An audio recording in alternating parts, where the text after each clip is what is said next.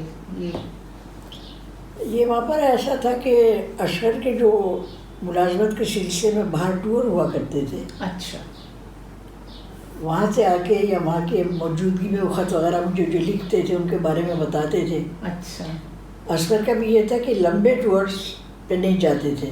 اچھا. جان بوجھ کے ان سے گھر سے باہر رہا نہیں جاتا تھا اتنا زیادہ. اچھا. تو چھوٹے چھوٹے جو ٹورز ہوتے تھے 4 مہینے کے 3 مہینے کے, وہ ایسے تسلیم کر لیا کرتے تھے. اچھا. تو امریکہ گئے ایک دفعہ, تو وہاں میرا خیال ہے جلدی لوٹ آئے, وہاں سے ٹیلی فون کرتے رہتے تھے. ایک دفعہ ان کا ٹور بنا انڈونیشیا کا. اچھا. انڈونیشیا کے بارے میں انہوں نے مجھے خطوط لکھے. اچھا. اور اس کی تعریف کی کہ وہ کتنا خوبصورت علاقہ ہے. مجھے پھولوں سے بہت دلچسپی ہے. اچھا. تو انہوں نے کہا کہ تم اگر یہاں آ جاؤ تو تم تو جانے کا نام نہیں لو گی, یہاں اس قدر پھول ہیں. اچھا. تو جب وہ واپس آئے تو میں نے ان سے کہا کہ آپ سفر نامہ لکھیں. کہنے کہ ایسا کرو کہ میں بولتا ہوں تم لکھو. اچھا. میں نے کہا میں رائٹر ہوں, میں آپ کا بولا ہوا کیوں لکھوں, میں کوئی آپ کی سیکریٹری ہوں. ہمارے دونوں کے درمیان بحث ہوئی تو انہوں نے تو نہیں لکھا, لیکن میں نے وہ سفر نامہ لکھنا شروع کیا, تیری آنکھوں کے ساتھ میں. اچھا. اچھا تیری ساتھ میں مجھے لگا جیسے آپ لکھا ہے تیری آنکھوں کے ساتھ میں, مگر ہاں تیری آنکھوں کے ساتھ میں. اچھا. لیکن وہ بھی ادھورا تھا کہ اشغر کا انتقال ہو گیا اور وہ میں لپیٹ کے رکھ چکی تھی. اچھا. پھر ایک دفعہ مجھے خیال آیا کہ میں اس کو نکال کے دیکھوں, کہ بہت مشکل کام تھا یہ, لیکن میں نے اس کو مسودے کو نکالا اور اس کو دیکھا اور باقی اس کو پڑھایا. اس میں اشغر کے خطوط ہیں. اچھا. اور سفر کی روداد ہے, اور ان کی غیر موجودگی میں جو میرے اپنے حالات رہے ان کا تذکرہ ہے. اچھا. یہ میں نے جب لکھ لیا تو میں نے ڈاکٹر انور سدیج صاحب سے کہا کہ میں نے ایسے ایسے کتاب لکھی ہے اور میں اب نہیں جانتی کہ اس کو کس کیٹیگری میں رکھا جائے. اچھا.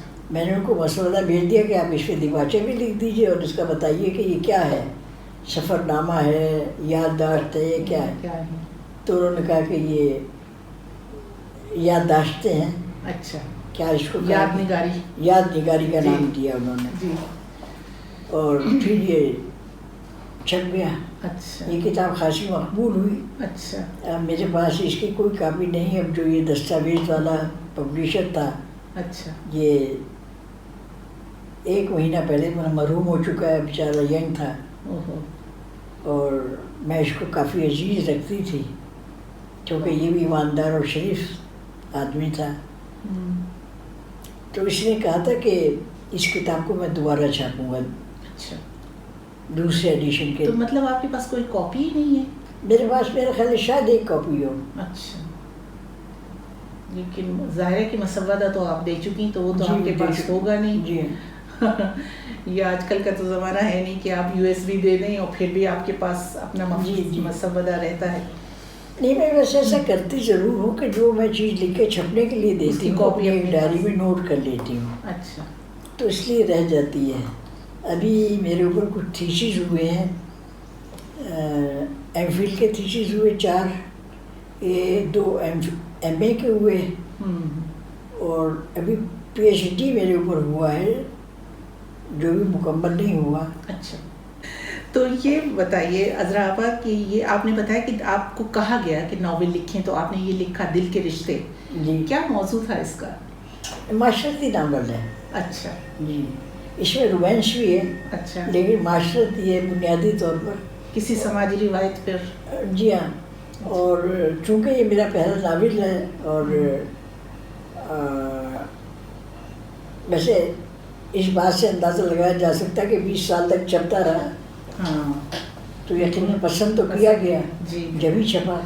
تو میں یہ پوچھنا چاہ رہی تھی عذرا آپا کہ یہ کیسے ممکن ہے کہ کوئی ایک موضوع آپ لیتی ہیں ذہن میں دیکھتی ہیں اپنے کس طرح سے اس کو اپنے ذہن میں بنتی ہیں کہ وہ اتنا کتاب کی شکل میں سامنے آ جاتا ہے. یہ کیا دراصل افسانہ ہو یا ناول ہو نہیں افسانہ تو پھر بھی دیکھیں ایسا چھوٹا کینوس ہے. اس کا بھی ایسا ہے کہ ذہن میں پروگرام وہ تو بنتا ہے ایک خاکہ کہ ہمیں ایسا لکھنا ہے لیکن اس کا ایک سرا ہاتھ آ جائے. اچھا شروع کی ایک لائن لکھی جائے اس کے بعد خود بخود ہی لکھا جاتا ہے. پتہ نہیں کیسے لکھا جاتا ہے. اچھا یہ تو اس کا اندازہ مجھے خود بھی نہیں ہے. اسی طرح یہ جو ناول ہے نا یہ جی مسافت یہ مجھے پسند بھی بہت ہے. اس کا بھی جو بالکل ابتدائی حصہ ہے یہ میں نے لاہور میں رہتے ہوئے ماڈل ٹاؤن کو کور کیا تھا. اچھا اور جب وہ شروع کر لیا تو ناول خود بخود بنتا چلا گیا. اچھا ذہن میں آپ کی کہانی بنتی چلی جاتی ہے اور آپ لکھتی چلی جاتی ہیں. جی بالکل یعنی کہانی کو میں نہیں لکھتی بلکہ کہانی مجھ سے خود کو لکھواتی ہے. یہ پھر خدا داد صلاحیت ہے نا جیسا بھی سمجھے جیسا بھی آپ سمجھے. تو پھر آپ نے ناول لکھا افسانے لکھے اتنی ماشاءاللہ آپ کی کتابیں ہیں اور پھر آپ افسانچوں پہ کیوں آ گئیں آخر میں؟ یہ میں دیکھ رہی تھی اس کتاب میں آپ کے چھوٹے چھوٹے افسانچے ہیں. جی دراصل ہوتا یہ ماپارا کہ بعض کوئی چھوٹا سا واقعہ ذہن میں آتا ہے. اچھا جس کو افسانہ بنانا یہ دکھاؤں میں ذرا یہ دیکھیے بالکل چھوٹے چھوٹے لیکن اس کا کوئی مقصد ہوتا ہے اس کا کوئی اختتام ہوتا ہے کوئی ابتدا ہوتی ہے. بالکل تو بس ان کو میں نے پھر افسانچے ہی رہنے دیا ہے بجائے افسانہ بنانے کے. اچھا بس جو بات آپ کے ذہن میں آئی وہ بھی ایک مختصر لکھنا بھی بہت مشکل ہوتا ہے. ایسا یقیناً تو بس کوئی رہنے نئے نئے لوگ ہیں اور آج کل تو ایک وبا چل پڑی ہے کہ لوگ پیسے دے کے اپنے نام سے لکھواتے ہیں. جی بالکل اور حیرت کی بات یہ کہ لوگ لکھتے ہیں. جی جب میں نے کسی سے یہ سوال کیا کہ آپ کیوں لکھ کے دیتے ہیں انجان لوگوں کو تو انہوں نے کہا ہمیں پیسے ملتے ہیں. پیسے ملنے کے لیے تو کہنا چاہیے کہ پاکستان کی تاریخ بدل گئی ہے. بالکل. تو عذرا بھائی یہ بتائیے کہ ویسے تو آپ نے کہا کہ زیادہ تر آپ کے جو افسانوں میں معاشرتی موضوعات ہوتے ہیں لیکن رومانوی بھی ہوتے ہیں. تو عموماً آپ کے افسانوں میں عورت ایک بااعتماد خاتون عورت لڑکی ہوتی ہے یا وہ رونے دھونے والی اس کی مسائل کی ماری سماج کی دبائی ہوئی پسی ہوئی عورت ہوتی ہے؟ مہاپارا میں نے عورت کے بارے میں زیادہ لکھا ہے لیکن میں نے عورت کو کبھی گرنے نہیں دیا. اچھا اس کے وقار کو بلند رکھنے کی کوشش کی ہے. اور یعنی یہ کہ جیسے رومانٹک افسانہ ہے اس میں نے کبھی یہ نہیں کیا کہ عورت کی طرف سے اظہار محبت ہو رہا ہے. اچھا اور مرد پیچھے ہٹ رہا ہے. میں نے مرد سے ہی کہلوایا عورت کو نہیں کہنے دیا. کیوں نہیں؟ عورت اظہار محبت کیوں نہیں کر سکتی؟ نہیں کر تو سکتی ہے لیکن کیوں کرے وہ اتنی کیوں گرے؟ اچھا اس سے محبت کی جاتی ہے وہ بعد میں محبت کرتی ہے. مرد حضرات برا مان جائیں گے کہ آپ اظہار محبت گرنا ہوتا ہے؟ یہ اکثر نقادوں نے لکھا ہے اکثر لکھا ہے. جی کیونکہ میرا خیال ہے کہ محبت تو ایسا جذبہ ہے کہ کوئی بھی اظہار کرے وہ اس میں کوئی وہ نہیں ہونی چاہیے. نہیں ہونا تو نہیں چاہیے لیکن یہ بھی نہ ہونا کہ ہم تو گر جائیں اور دوسرا جو پہلو تہی کرتا رہے. اچھا اگر وہ مرد اظہار محبت کرے اور عورت پہلو تہی کرتی رہے وہ ٹھیک ہے؟ ایسا کم ہوتا ہے. اچھا نہیں ہوتا کیونکہ عورت جو ہے عورت اس معاملے میں مجبور ہے کہ وہ معاشرے کی پابند ہے والدین کی پابند ہے. ہمارے یہاں ابھی تک یہ دستور ہے کہ والدین یہ برداشت نہیں کر پاتے کہ اپنی مرضی سے لڑکی شادی کرے یا اپنی مرضی بتائے. میرے ساتھ بھی ایسا اتفاق ہوا، مزے کی بات ہے کہ ایک جگہ میرے بھائیوں نے میرا رشتہ طے کر دیا، مٹھائیاں بھی بٹ گئیں. اچھا. اور وہ جو خاتون آیا کرتی تھی ہمارے گھر، انہوں نے یہ کیا کہ میرے سے دوستی کر لی، مجھ سے بڑی باتیں کرتی تھی، مجھے وہ اچھی لگتی تھی، واقعی اچھی لگتی تھی، یہ معلوم کیے بغیر کہ ان کے گھر سے رشتہ آیا ہوا ہے. اچھا. بعد میں مجھے پتہ لگا کہ ان کے تو بیٹے سے میرا رشتہ چل رہا ہے. اچھا. لیکن جب وہ تاریخیں لینے کے لیے آئیں تو میرے بھائی نے کہا کہ ہم والد سے پوچھے بغیر، آپ کو یہ بھی بتا دوں کہ میرے والد نے دوسری شادی کی ہوئی تھی اچھا. اور ہم ان کے ساتھ نہیں رہتے تھے. اچھا. تو میرے بھائی نے کہا کہ ہم چونکہ بیٹی ہے ان کی ہے، لہٰذا ہم ان کی مرضی کے بغیر تاریخ نہیں دے سکتے. وہ خاتون ملتان میں رہتی تھی اور میرے والد کی پوسٹنگ بھی ملتان میں تھی. انہوں نے کہا پھر یہ کیا بات ہے، میں بالمشافہ ان سے مل لیتی ہوں. وہ ان سے ملی تو پتہ لگا کہ والد نے میری شادی کہیں اور طے کی ہوئی ہے اپنے دوست کے بیٹے سے.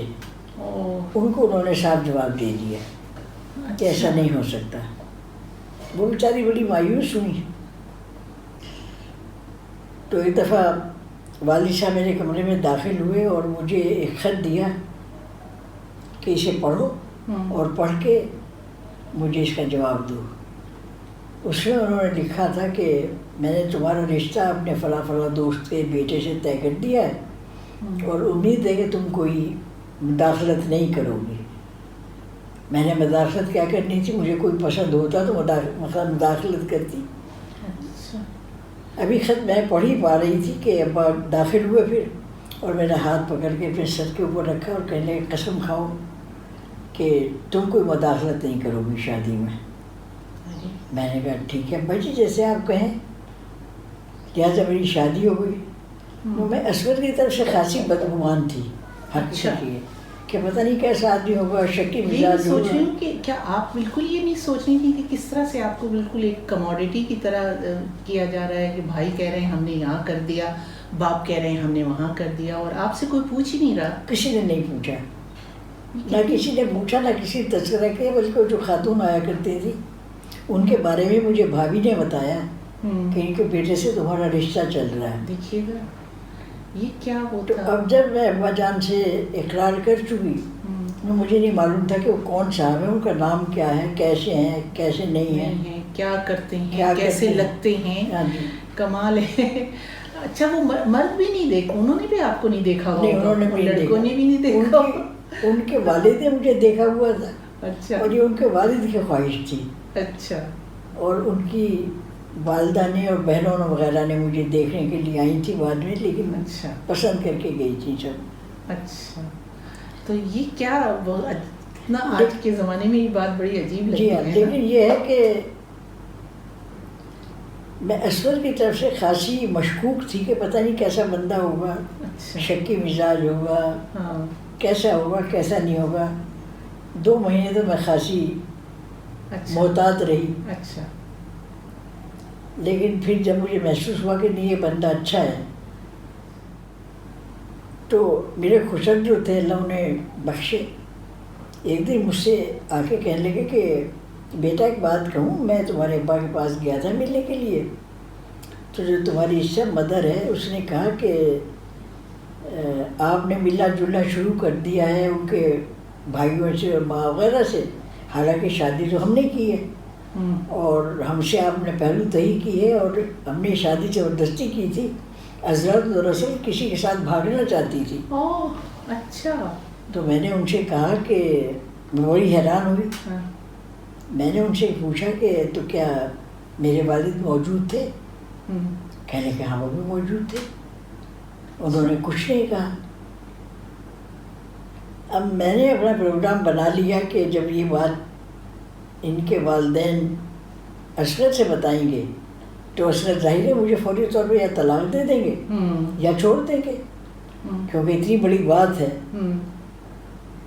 تو میں نے یہ سوچا کہ میں بذات خود کو نہ یہ بات اصغر کو بتاؤں. لہٰذا جب یہ آفس سے آئے اور ان کے آگے کھانا رکھا گیا تو میں اور وہ دونوں اکٹھے تھے. تو میں نے ان سے کہا کہ بھائی ابا، جن کو ہم اپنے خسر کو بھائی ابا کہتے تھے، کہ بھائی ابا جی میرے پاس آئے تھے اور انہوں نے مجھے یہ بات بتائی. یہ بڑے اطمینان سے کھانا کھاتے رہے، انہوں نے کوئی ریئیکشن نہیں کیا. مجھے لگا کہ انہوں نے میری بات سنی نہیں شاید. اچھا. میں نے اپنی بات دوبارہ دہرائی تو مجھ سے مخاطب ہو کہ بھائی اگر بھاگ رہی تھی تو شادی سے پہلے بھاگ رہی تھی نا، اب جب تم بھاگو گی تب دیکھوں گا. اچھا. اچھا، مجھے ایک دم سے لگا، میں نے کہا آپ کتنے اچھے ہیں. ہاں، کہ آپ کو کوئی شک ہی نہیں ہے. ہاں. آپ کبھی مڑ کے دیکھتی ہیں تو یہ سوچتی ہیں کہ اگر آپ کے شوہر ایسے نہ ہوتے تو آپ کبھی اتنی تخلیق کار، افسانہ نگار، ناول نگار نہ ہوتی، کچھ بھی نہ ہوتی؟ کچھ بھی نہ ہوتی اور نہ اتنی اچھی زندگی گزار سکتی. کیونکہ اصغر کی شادی کے بعد میں نے باقاعدہ تعلیم حاصل کی. اچھا. میرے بھائی وغیرہ مجھے اسکول میں بھی داخل نہیں ہونے دیتے تھے، اگر داخل کر دیتے تو امتحان کے وقت اٹھا لیتے تھے. ایک دفعہ انتظار حسین صاحب سے گفتگو ہو رہی تھی تو وہ یہ کہنے لگے کہ بڑا ان کو اس بات پہ افسوس تھا کہ آج کے تخلیق کار نے معاشرے سے سمجھوتا کر کے لکھنا شروع کر دیا ہے. آج کا تخلیق کار معاشرے سے لڑتا نہیں، لیکن عذرا آپ ان تخلیق کاروں میں سے ہیں جنہوں نے معاشرے سے لڑ کے لکھا. مطلب آپ کے ہر افسانے پہ یا اس کے پیچھے کوئی حقیقی کہانی تھی جس سے کوئی نہ کوئی ناراض ہوا. اس کا مطلب یہ ہے کہ آپ نے معاشرے سے سمجھوتا کر کے نہیں لکھا. جی ہاں، بلکہ بھی اکثر میرے جونیئر لکھنے والی ہیں مجھ سے پوچھتی ہیں کہ ہمارے ذہن میں فلاں فلاں کہانی ہے لیکن ہم کہانی لکھتے ہوئے ڈرتے ہیں. اچھا. میں نے کہا ڈرنے کی کوئی ضرورت نہیں، جو تمہارے ذہن میں ہے، جو تم نے محسوس کیا ہے، جو دیکھا وہ لکھو. اچھا، سماجی. تو یہ بتائیے، آپ نے کبھی سوچا اس طرح سے کہ خواتین تخلیق کاروں کو، جو مصنفین ہیں اور افسانہ نگار، ناول نگار، ویسا مقام نہیں ملتا جو مردوں کو ملتا ہے؟ آپ بھی ایسا سوچتی ہیں؟ جی ہاں، جی ہاں، ایسا ہوتا ہے، حقیقت ہوتا ہے. بلکہ عموماً ہوتا یہ ہے کہ ہمارا جو تنقید نگار ہے جی، اس کو پڑھنے کی عادت چھوٹ گئی ہے اور وہ مکھی پہ مکھی مارتے چلے جاتے ہیں. جو پچھلی خواتین ہیں یا پچھلے افسانہ نگار ہیں، پچھلے رائٹرز ہیں، ان کا تو نام دو چار کا آ جاتا ہے، لیکن اب جو ان کے بعد لکھنے والے آئے ہیں انہوں نے بہت اچھا لکھا ہے. جی، ان کا تذکرہ وہ اس لیے نہیں کرتے کہ انہوں نے پڑھا ہی نہیں ہوتا. تو ہمیں بھی اچھے تنقید نگار نہیں ملے، لیکن یہ ہے کہ جو ملے انہوں نے انصاف سے لکھا. اچھا. دیکھیے جیسے قرۃ العین حیدر، ہاجرہ مسرور، ختیجہ مسرور، زیادہ سے زیادہ بانو قدسیہ اور وہ اپنا الطاف فاطمہ کے بارے میں بھی ہمارا کم لکھا گیا. ان کو بھی یہی گلا تھا کہ مجھے مردوں نے بالکل یہ سمجھا ہی نہیں کہ میں کچھ لکھتی ہوں. ان کی بہن جو نشاط فاطمہ تھی بہت اچھا لکھتی تھی. وہ بلکہ بالکل ہی کہیں نام سننے میں آتا. آپ سچ پوچھیں تو نشاط فاطمہ کے افسانے الطاف فاطمہ سے کہیں زیادہ عمدہ ہیں. بالکل، جی ہاں. اور ان کے ناول بھی انہوں نے زیادہ یہی گلا تھا کہ مردوں نے کبھی ہمیں تسلیم ہی نہیں کیا. جی ہاں. تو میں تو اکثر یہ بات کہا کرتی ہوں کہ ابھی بھی جب کہیں ان کا کوئی تنقیدی مضمون چھپتا ہے کسی کا، اس میں خواتین کے نئے لوگوں کے نام نہیں ہوتے، بانو قدسیہ پہ آ کے ختم ہو جاتے ہیں. بانو قدسیہ کے بارے میں تو لکھوایا بھی گیا تھا بہت زیادہ جنرل ضیاء صاحب کے زمانے میں. وہ بھی تو ہے نا، ایک گروپ بندی ہوئی ہے نا. جی ہاں، گروپ بندی نے ادب کو نقصان پہنچایا. معافی چاہتی ہوں یہ کہتے ہوئے، حقیقت یہ ہے کہ بانو قدسیہ کے بہت سے افسانے ایسے ہیں کہ جو انہوں نے انگلش سے ماخوذ ہیں، لیکن انہوں نے ظاہر نہیں کیا کہ وہ انگلش سے ماخوذ ہیں. ان کے اپنے اوریجنل افسانے نہیں ہیں وہ، لیکن اس کے باوجود ان کی بہرحال گڈی چلی ہوئی ہے. میں بتا تو نہیں ہوں کہ سرکاری سرپرستی حاصل تھی انہیں، تو ان کی تو پھر گڈی چلی نہیں. اسی طریقے سے ہماری وہ تھیں خالدہ حسین. جی، ان کے شوہر آپ کو پتہ ہی ہے کہ سرکاری ملازم تھے. انہوں نے اپنے ادارے سے ان کے کتابیں چھپوائیں، بکوائیں، اور ان کا نام بلند ہو گیا. تو جن خواتین رائٹرز کو سرکاری سرپرستی مل گئی اور تو وہ ان کے نام آگے آ گئے، اور جو آپ تھیں یا الطاف فاطمہ تھیں یا نشاط فاطمہ وغیرہ، ان کے نام ادب میں جس جگہ ہونے چاہیے تھے وہاں نہیں ہیں. یہ تو صحیح ہے، لیکن سوال یہ پیدا ہوتا ہے کہ کبھی نہ کبھی تو ایسا ہوگا کہ کوئی ایسا تحقیق نگار آئے گا جو اس تاریخ کو دیکھے گا، اس پہ انصاف کرے گا. اب آپ یہ دیکھیے غالب کے زمانے میں غالب کی کتنی مخالفت ہوتی رہی، لیکن اب غالب کو لوگ پوچھتے ہیں. جی بالکل. تو آپ لوگ جو ہیں لکھنے والے، وہ تو زمان و مکان سے ماورا چیز ہوتے ہیں نا. آپ کی تو صدیاں، اگلی صدیوں میں پڑھا جائے گا انشاءاللہ. تو لیکن یہ کہ ادب میں جو یہ گروپ بندی ہوئی، آپ کے خیال میں ادب کو کیسے اس سے نقصان پہنچا؟ ادب کو یقیناً بہت نقصان پہنچا ہے، اور ایسا نہیں ہونا چاہیے تھا، لیکن چونکہ انسانی فطرت ہے کہ اب تک آپ دیکھ لیجئے کہ ادب ہو یا سیاست ہو، اس میں میں ہوں، جو کچھ ہوں میں، اس میں نے انا نے انسان کی جو اصلیت ہے یا انسان کا جو اخلاق ہے وہ پست کر دیا. تو یہ مطلب خصوصاً ادب میں یہ چیز بہت بری لگتی ہے، کیونکہ ادیب ہی تو ہے جو معاشرے کو آئینہ دکھاتا ہے، راستہ دکھاتا ہے، سوچ دیتا ہے، فکر دیتا ہے. اچھا افسوسناک بات تو یہ ہے ماپارا کہ فرض کیجئے کہ ہماری کوئی اچھی چیز چھپتی ہے رسالے میں، تو جو رسالے کے خطوط ہوتے ہیں ان کے اوپر لوگ اپنی رائے دیتے ہیں، فلاں چیز ہم نے پڑھی، ایسی لگی. لیکن مجھے افسوس ہوتا ہے کہ مرد حضرات تو تعریف کر بھی دیتے ہیں کہ فلاں خاتون کا اچھا لگا، کوئی خاتون کسی خاتون کی تعریف نہیں کرتی. بالکل صحیح کہہ رہی ہیں آپ. خاتون کا تو وہی ہے نا، وہ آپ نے شاید تھیوری پڑھی ہو کوئین بی والی، ان کا تو بالکل وہ والا حساب ہوتا ہے. بلکہ میں اگر کسی کی تعریف کروں تو لوگ پوچھتے ہیں کہ آپ عورت ہو کہ عورت کی تعریف کر رہی ہیں. میں نے کہا بھائی جو آدمی قابل تعریف ہے اس کی کرنی پڑتی ہے. تو پھر آپ نے جریدہ بھی نکالا اس اتنے جو ادب کش معاشرے میں، آپ نے باقاعدہ تجدید نو نکالنا شروع کیا. جی ہاں. اور پھر نہ صرف خود آپ نے نکالا، مدیر تھیں آپ اس کی، آپ کی بیٹی نے بھی اس کی ادارت کی.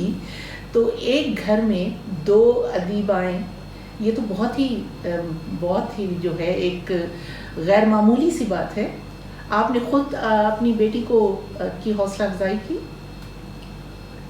دراصل اس زمانے میں بھی جب ہم لوگ تجدید نکالا کرتے تھے تو اکثر اپنے بارے میں سننے میں آیا تھا کہ لوگ پوچھتے ہیں کہ ان خواتین کے پیچھے کس مرد کا ہاتھ ہے. اچھا. تو میں نے ابھی تک ہمارے معاشرے میں عورت کو سمجھا جاتا ہے کہ عورت پڑھ لی، سب کچھ کر لیا، کہ مگر وہ عقلمند نہیں ہو سکتی. بالکل. وہ انڈیپینڈنٹ کوئی کام نہیں کر سکتی، حالانکہ اب تو عورتیں ہوائی جہاز اڑا رہی ہیں. جی. تو عذرا آپا کیوں نہ آپ کی بیٹی بھی یہاں موجود ہیں، آپ کے رسالے کی مدیرہ بھی ہیں، انہیں بھی بلا لیا کہ اس گفتگو میں شامل کر لیا جائے. جی ہاں، میرے اتفاق سے دونوں بچے ماشاءاللہ لکھنے والے ہیں. اچھا. شیبہ نے ماشاءاللہ بہت ترقی کی، اس کی بہت ساری کتابیں ہیں. عذرا آپا کی صاحبزادی ادیبہ اور شاعرہ شیبہ طراز سے ملاقات اگلی نشست میں انشاءاللہ. آپ لوگوں کی رائے کا انتظار رہے گا. اجازت دیجیے، خدا حافظ.